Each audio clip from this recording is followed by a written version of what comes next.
Protein, the building blocks of muscle, and you can find protein in meat. The more unprocessed, the better.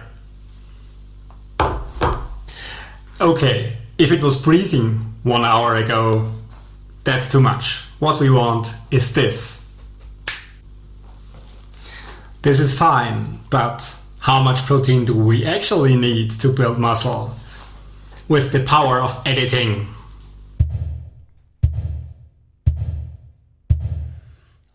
Is this enough? Or do we actually need less to build muscle? Let's find out.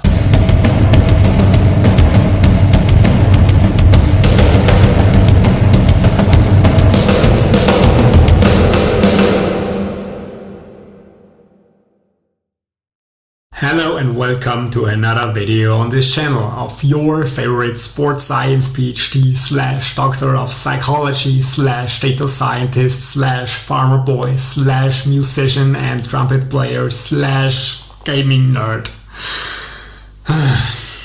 I know I'm complicated, so please just call me Alex.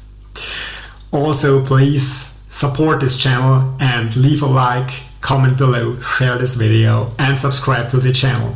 I need your help to make this channel blow up on YouTube and to help as many people as possible.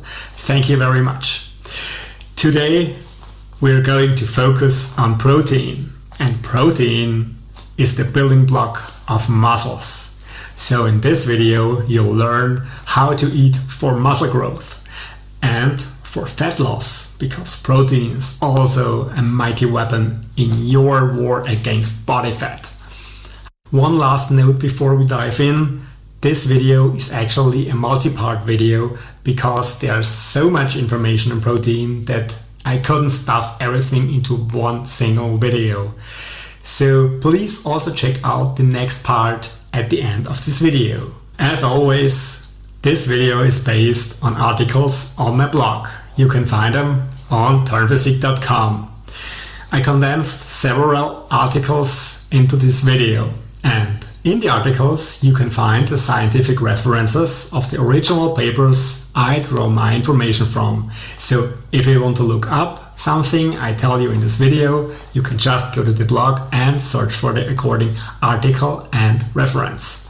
First, let me talk about what does protein do in the human body. And this gives me a chance to flex my biceps, and who would say no to such an opportunity? I know, nobody. So this tiny whiny biceps thing is actually made of protein. Why do we say tiny whiny? This is because there are a lot of steroid bodybuilders out there with biceps bigger than their heads. And I'm pretty sure there are also a lot of natties out there with much bigger biceps. So how did my biceps go from very, very, very tiny to just very tiny whiny? This happened because I lifted weights and progressively overloaded my muscles. When you lift weights that are actually too heavy for you, to complete a certain number of repetitions or placing your muscles under a certain time of tension, your muscles are actually damaged on a very macroscopical scale. And this damage needs repair. This damage is repaired by amino acids. And these amino acids enter your body in form of protein. As you might know, protein is digested, broken down into amino acids and absorbed in your bloodstream. And if your bloodstream is full of amino acids, those are shuttled into your muscles where they can repair the damage. However, your body is pretty smart because it doesn't only repair the damage, it makes your muscle bigger and stronger so that the damage from the same stimulus doesn't happen again. And actually, that's how muscles grow. Just because you went out of your comfort zone and your body wants to avoid the damage from the same weights as last week. You can imagine this process as pulling apart a rope. If that's your muscle and you pull on it because there's some resistance the muscle wants to withstand, there will be some inevitable damage to your muscle fibers. And this damage needs repair. And once the amino acids are shuttled into your muscle to repair it, it grows bigger and stronger so that next time the same stimulus doesn't hurt you again. This process takes up to 48 to 72 hours, which means that you cannot train each muscle every day. And this is actually why bodybuilders rely on body part split plans. Of course, there are also full body plans, but they come with a lot of rest in between training days, because not every muscle can be trained every day. So you need to do one body part on one day and the next body part on the next day. Once one body part is recovered, you can train it again. When it comes to protein ingestion, there is actually another very interesting fact about protein that's not so much related to muscle growth, but to fat loss, namely the thermic effect of food. This effect describes that your body uses energy for digestion and absorption because, your stomach has to do something. Your food is not just dropped into your stomach and absorbed. So when you ingest fats, your body uses around 2 to 3% of the energy content of the ingested fat just for digestion and absorption. When it comes to carbs, this is approximately 6 to 8%. And when it comes to protein, your body uses around 25 to 30% of the energy content of protein just for digesting and absorbing those nutrients. So when in doubt, eat protein. Another reason why this is a good idea is because protein is almost never converted into fats. While carbs can be converted to fats and stored in body fat stores pretty easily once your glycogen stores are full, protein is not. There is some research showing and suggesting that protein is converted to body fat and used as energy under very rare circumstances when your body is in a true starvation mode.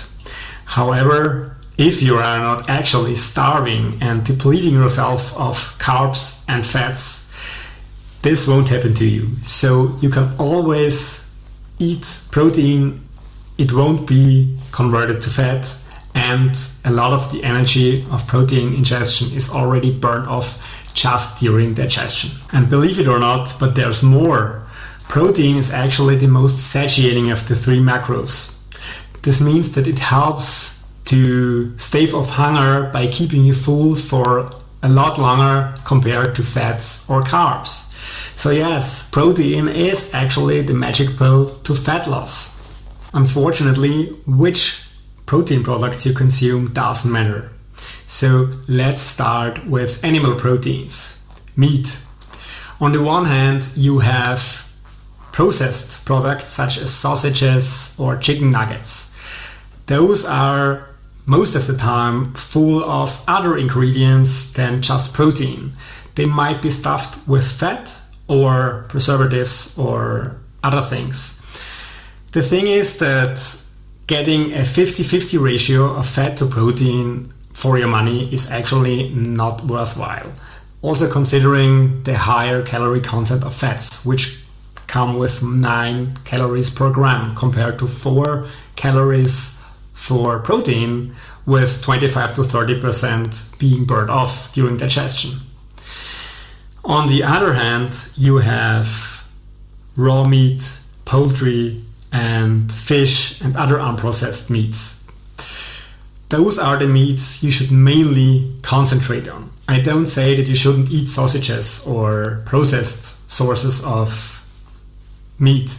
However, the protein content in raw meats, poultry and fish is just higher, and that's the reason why I recommend those. When I say raw, I don't mean that you should go outside, find the next cow, kill it with your own hands, choke it to death and eat it on the spot. God forbid.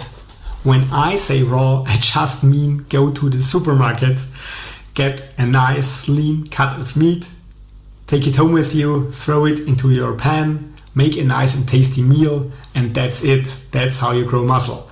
We're not in Stone Age anymore. The body can absorb meat pretty easily because the structure is very similar to our meat structure. Meat also contains all essential amino acids the body needs. And it contains even good fats, saturated fats, as well as mono and polyunsaturated fatty acids, which are very good for your health. What's more, not only meat is full of good protein, essential amino acids, and good fats, there's also dairy products. I personally love skyr, the Icelandic version of yogurt. It contains a lot of protein and is just perfect with fruit or with some smaller chocolate chunks. When it comes to yogurt, however, try to find a yogurt that's not loaded with sugar. So I know there are natural alternatives, but because of the lactose content, there is some natural sugar in the yogurt.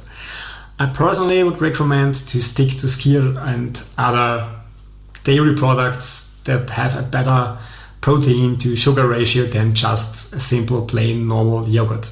Greek yogurt, for instance, could also be a good option here. When talking about meat consumption, there is the inevitable concern of meat and health. However, as I've already told you in the video on dietary fat, there is no link between saturated fat and heart disease, and meat is full of saturated fats. I don't want to say that science has disproven this link, because science does not prove or disprove anything. It just collects evidence for or against something. And now we have a bunch of compelling evidence that there is actually no link between heart disease and saturated fat consumption. What's more, some meats or meat consumption in general is actually good for your health, not only because of the protein content and the muscle growth that might happen. There is also a positive link between heart health and meat consumption. And then there's the concern of kidney damage from meat consumption or very high levels of protein consumption, which are associated with bodybuilding and muscle growth. Let me tell you this. There is no relation between totally healthy kidneys and a totally healthy human body and protein consumption. However, research shows that if you have some pre-existing kidney issues, then high levels of protein consumption can be a problem. However, under normal circumstances, if you are healthy, protein does nothing to your kidneys. There is no fear of damaged kidneys from ingesting a lot of protein. You can compare this with sun exposure. If you have cancerous cells and skin cancer, sunlight will do harm to you. But if you are healthy and have no other issues and your skin is actually also totally healthy, sun exposure will do nothing to you. Speaking of cancer, people sometimes claim that there is a relation between getting cancer and meat consumption. So I had a closer look at the science and the research, and I found a very large meta-synthesis, which is a study that does a meta-analysis on several meta-analyses. And a meta-analysis is a study that studies previous studies and condenses them into one. So we have a study of studies of studies. And there were actually 42 studies, or if you break it down to the smallest units, 707 individual study results. And this meta-synthesis found no relation between cancer and meat consumption. There was a very weak effect for large amounts of red meat and cancer, but there was absolutely no relation between poultry and white meat and cancer. And speaking of red meat, this relation was also true for processed foods or processed meats, which means sausages and these things. So we cannot actually say if the red meat relation is because of the red meat or also moderated by the processing. However, large amounts of red meat also mean that you must eat almost exclusively red meat compared to mixing the meat you're eating. And as a bodybuilder, I of course recommend mixing the food sources and meat sources you're eating. Not just because chicken and rice will get boring just after a few weeks. And this is the reason why having some red meat and white meat, fish, poultry and other things, also plant-based proteins, will make a good diet to build muscle and lose fat. So the effect of seeing a very, very, very weak relation between cancer and red meat is actually non-existent when you boil it down to a diet that is rich in different types of meats. And before you jump up and scream, "Oh my god, I'm at risk of getting cancer!" you should know that almost everything has a certain risk of giving you cancer. For illustrative purposes, let me make myself look smarter than I am. The first thing you need to do when you want to avoid getting cancer or the risk of getting cancer, you should stop breathing immediately. Why? Because the air that surrounds you is actually a class 1 carcinogen. And you also have to hide in a cave for the rest of your life because the sun, you might know, is a class 1 carcinogen. And you cannot even apply some aloe vera to your sunburn because aloe vera is also a 2B carcinogen.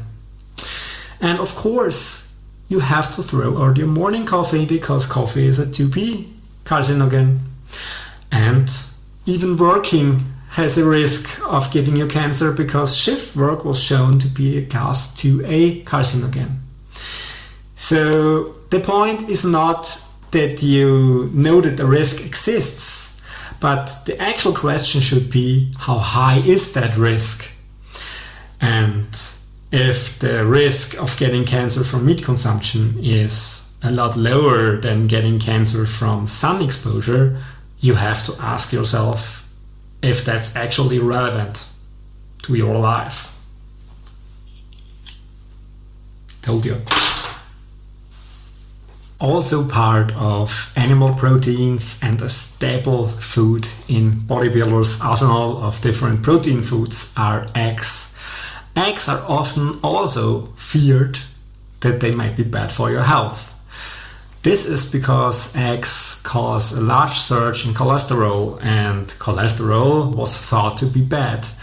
As you might have heard in my video on dietary fat, in the 70s there was fat phobia.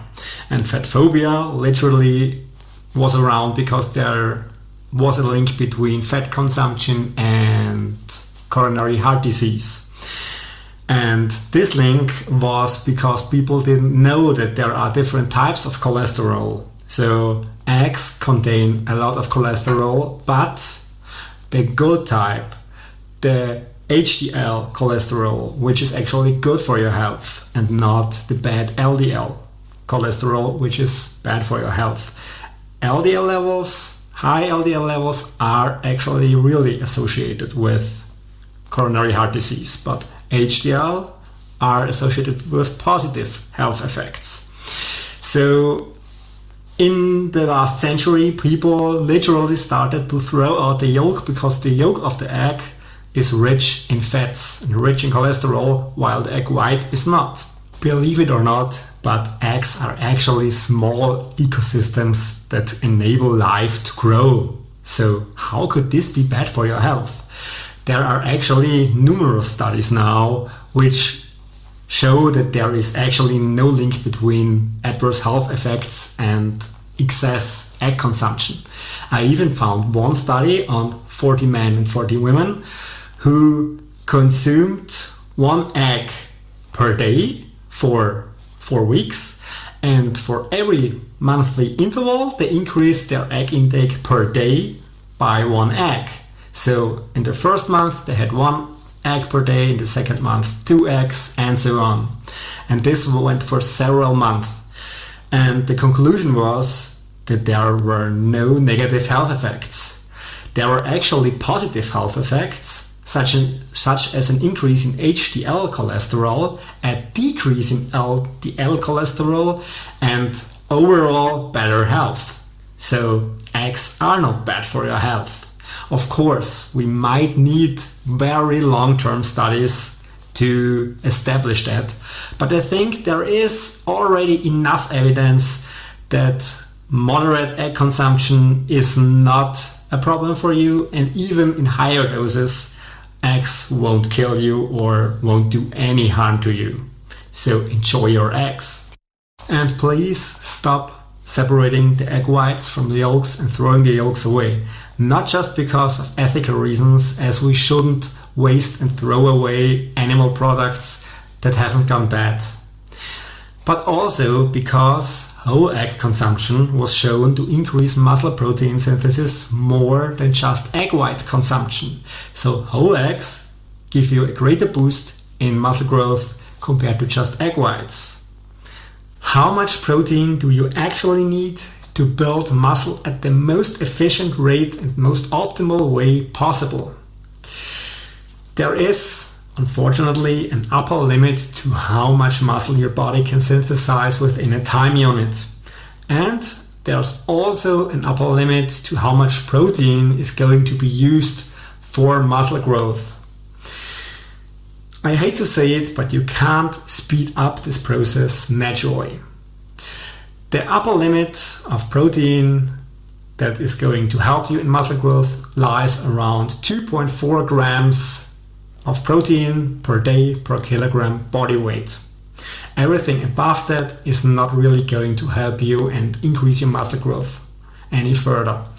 Of course, there are differences between people, and there are different genetics and other factors that may influence these limits, but as a general rule of thumb, everything above 2.4 grams per kilogram body weight per day is not going to cut it. I found a study that tried to increase the protein in participants to 4.4 grams per kilogram body weight per day. And guess what they found? Nothing. They did not really find any advantage for muscle growth, but they also did not find any fat gain. And that's why I told you before, when in doubt, eat protein, because it can't be converted to fat.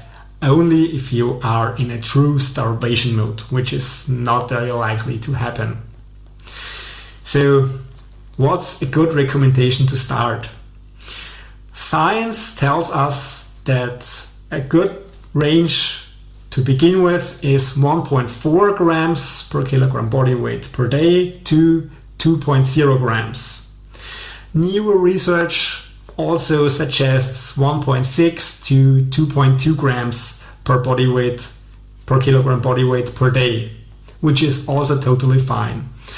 I would recommend sticking to this range and seeing how fast you can progress.